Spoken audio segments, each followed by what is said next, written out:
नमस्कार मित्रमैत्रिणींनो, मी पूजा आणि माझ्या यूट्यूब चॅनलवरती तुम्हा सगळ्यांचं खूप खूप स्वागत आहे.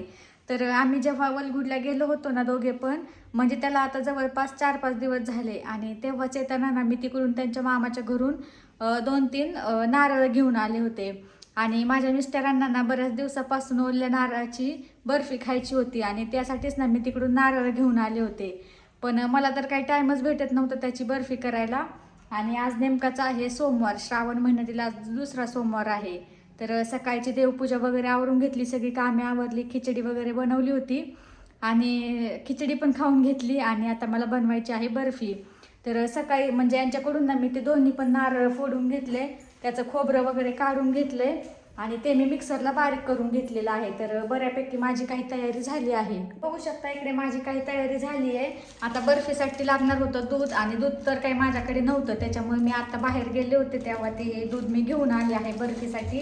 आणि त्याचबरोबर ना इकडे मी हे नारळ पण ना मिक्सरमध्ये असं बारीक करून घेतले खोबरं, कारण की ते खिसून तर काही होतच नव्हतं, कारण की त्याचे ना खूप तुकडे झाले होते बारीक बारीक आम्ही जेव्हा ते फोडून घेतले ना त्यावेळेस. आणि त्याची टेक्निक आम्ही काय केली होती, तर ओलं खोबरं असतं आणि ते काही लवकर निघतच नाही, त्यामुळे आम्ही काय केलं होतं, ते जे आपण फोडून घेतो ना नारळ, तर तो आम्ही गॅसवरती गरम करून घेतला आणि त्यानंतर ना खूप पटकन ते खोबरं निघून आलं.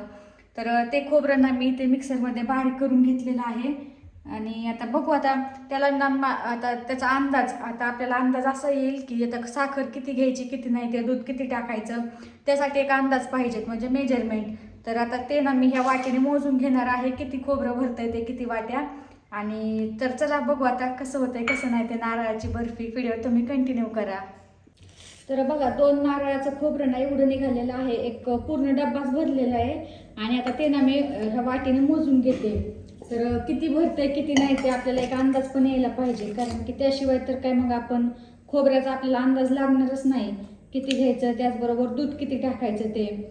आणि जास्त बारीक नाही करून घ्यायचं मिक्सरला, जास्त बारीक केलं ना तर ती चक्की असते ना बर्फी, तर ती खाऊ नाही वाटत. तर चला आता हे ना मी मोजून घेते. जवळपास याच्या 3 तरी वाट्या भरतीलच. आता मी काय जास्त असं फुल नाही भरणार, जेवढं बसेल त्याच्यामध्ये तेवढंच ते मी घेणार आहे. तर एक तर वाटी झाली आहे आणि त्यानंतर हे पण दुसऱ्या मी हे करून घेते, किती भरते ते मी मोजून घेते. तर आता बघू आता कशी होते बर्फी ते. मी तर आत्तापर्यंत केली नाही आहे आणि जेव्हा मी पुण्याला गेले होते ना दीदीकडे, त्यावेळेस मी ही बर्फी केली होती आणि त्यावेळेस छान झाली दीदीकडची पण, मस्त झाली होती. आता मला तर काही जास्त आवडत नाही, ह्यांना खायची होती म्हणून आता चालले. तर बघा इथे 2 वाट्या झाल्या आहेत आणि ही एक होईल आता तिसरी वाटी. 3 वाट्याला थोडंसं कमीच पडेल, पण ठीक आहे 3 वाट्या होतील, 2.5 वाट्या धरायचं. तर बघा 3 वाट्याला पण थोडंसं कमी पडलं आहे खोबरं, आपण 3 वाट्या तर धरूच. आता याच्या निम्म आपल्याला हे टाकायचे साखर. आता ही समजा 1.5 वाटी झाली आहे, नाही आपण 3 पकडू, तर 1.5 वाटी आपल्याला यासाठी साखर लागणार आहे. तर चला आता पुढची प्रोसेस असणार आहे. आता हे सगळं जे खोबरं आहे ना बारीक करून घेतलेलं, ते आता आपल्याला भाजून घ्यायचंय. जवळपास याला ना 7 ते 8 मिनिट मी भाजून घेणार आहे. तोपर्यंत तुम्ही व्हिडिओ कंटिन्यू करा. तर बघा हे सगळं मी ह्या कढईमध्ये काढून घेतले खोबरं, आता ते आपल्याला भाजून घ्यायचंय. तर मी गॅस पेटवून घेते. आता त्यामध्ये ना तूप टाकायचंय आणि तूप टाकूनच आपल्याला ते भाजून घ्यायचंय. तर माझ्याकडे आता गावरान तूप आहे, तेच मी आता यामध्ये टाकून घेणार आहे. तर चला पहिले मी खोबरं भाजून घेते. आता माझ्याकडे नाही गावरान तूप आहे, ते मी यामध्ये ना टाकून घेते. मला ना हे माझ्या सासूबाईंनी दिलं होतं मागच्या वेळेस, तर याच्यामध्ये मी आता हे टाकून घेते. जास्त लाल पण नाही भाजायचं खोबरं, अगदी मीडियम मध्येच भाजायचं, कारण की खरंच जास्त भाजलं ना तर ते ना मग असं जळकट लागतं आणि जर नाही भाजलं तर मग ते कच्चं खोबरं खाल्ल्यासारखं वाटतं. तर चला याला मी एक 7 ते 8 मिनिट याला मी मस्त असं भाजून घेते खमंग असं. आणि हे खोबरं ना म्हणजे लगेच मिक्सरवरती तर काही बारीक होतच नव्हतं, त्यामुळे त्याचे ना मी पहिले चाकूने कट करून घेतलं आणि त्यानंतर ते मी ना मिक्सरच्या भांड्यामध्ये बारीक करून घेतलं. आता मी जे दूध आणलंय ना, तर ते दूध पण मला ना तापवून घ्यायचंय, कारण की कच्चं दूध काय मी ह्या बर्फीसाठी वापरणार नाही. दूध पण मी मस्त असं गरम करून घेते आणि गरम दूधच ना मी ह्या बर्फीसाठी वापरणार आहे. आणि इकडे पण हे सतत हलवत राहायचं, जर नाही हलवलं तर मग ते खोबरं खाली शकतं. त्यामुळे त्याला ना असं हलवत राहायचं अधूनमधून.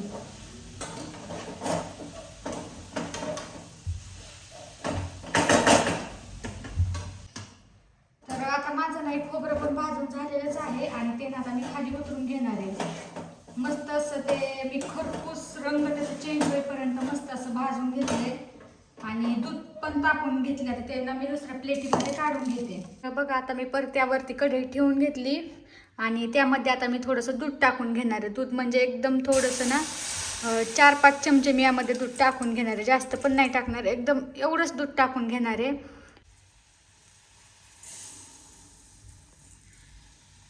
दुधाला उकळी आल्यानंतर ना त्यामध्ये मी ही साखर पण टाकून घेतली. तर साखर ना मी मोजून घेतली होती. तर 3 वाट्याना माझ्याकडे खोबऱ्याचा किस झाला होता आणि त्याच्या निम्मे म्हणजेच 1.5 वाटी मी यामध्ये साखर टाकून घेतली होती. आता या साखरेला ना आपल्याला पूर्णपणे विरघळून घ्यायचं आहे. तर त्या दुधामध्ये साखर आता पूर्णपणे विरघळलेली आहे आणि आता त्यामध्ये ना मी जो खोबऱ्याचा किस आपण भाजून घेतला होता ना तो आता यामध्ये मी टाकून घेते.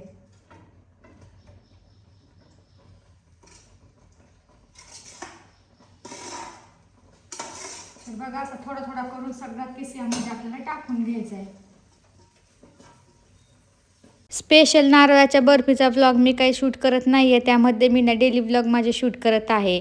म्हणजे मी माझे बाकीचे काही कामं केले असतील ना ते पण मी या व्लॉगमध्ये ॲड केलेले आहेत. तर बघू शकता यामध्ये सगळं मी तो खोबऱ्याचा किस यामध्ये टाकून घेतला आणि त्याला परत ना असं परतत राहायचं, हलवत राहायचं. कारण की ते खोबरं ना खाली लागतं, मग परत त्यांना काळं होतं. त्याच्यामुळे त्याला ना सतत सतत असं हलवत राहायचं आणि जोपर्यंत ती आपली जी साखर आहे ती जोपर्यंत त्यामध्ये मुरत नाही ना तोपर्यंत त्याला असंच हलवत राहायचं. तर कंटिन्यू जवळपास 7 ते 8 मिनिट ना याला असंच हलवत राहायचं आणि मस्त ना त्याचा खूप छान असा सुगंध पण येतो. आणि त्याचबरोबर ना मी एकीकडे विलायचीची पण पावडर करून ठेवली होती. जर विलायचीची पावडर टाकली ना तर त्याचा पण सुगंध मस्त असा येतो. तर ती तर मी करून ठेवलीच होती. तर आता बर्फी तर तयार झालीच आहे, म्हणजे त्याचं मिश्रण तयार झाले आणि इकडे मी ताटाला ना पहिलंच तूप लावून घेतलेलं आहे. आता हे थोडं थोडं करून ना आपल्याला यामध्ये टाकून घ्यायचं. हे जे मिश्रण आहे ना ते मस्त झाले, त्याचा वास पण खूप छान येतोय. याचा कलर पण ना खूप छान कलर आलेला आहे याला. तर आता ही सगळी मी या ताटामध्ये काढून घेते आणि आता याला आपल्याला फ्रीजमध्ये म्हणता येईल किंवा असंच स्टोअर करून ठेवायचे 7 ते 8 मिनिटांसाठी, सॉरी 7 ते 8 तासांसाठी. तर ही मी सगळी आता हे मिश्रण यामध्ये काढून घेते मी. वास ना खरंच खूप सुंदर असा वास येतो त्याचा. तर बघितलंच असेल तुम्ही, जी ही बर्फी मी परतून घेतली होती ना साखर दूध टाकून, ती सगळी मी एका ताटलीमध्ये काढून घेतली. त्या ताटलीला मी पहिलंच ना तूप लावून ठेवलं होतं किंवा तुम्ही तेल पण लावू शकता. आता माझ्याकडे तूप होतं वरतीच काढलेलं, त्यामुळे मी ना ते तूप काढून घेतलं आणि ती बर्फी ना अशा प्रकारे त्याला सेट करून घ्यायची.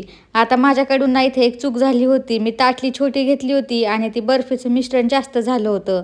त्यामुळे आता मला ना दुसऱ्या ताटलीमध्ये हे मिश्रण टाकावं लागणार होतं.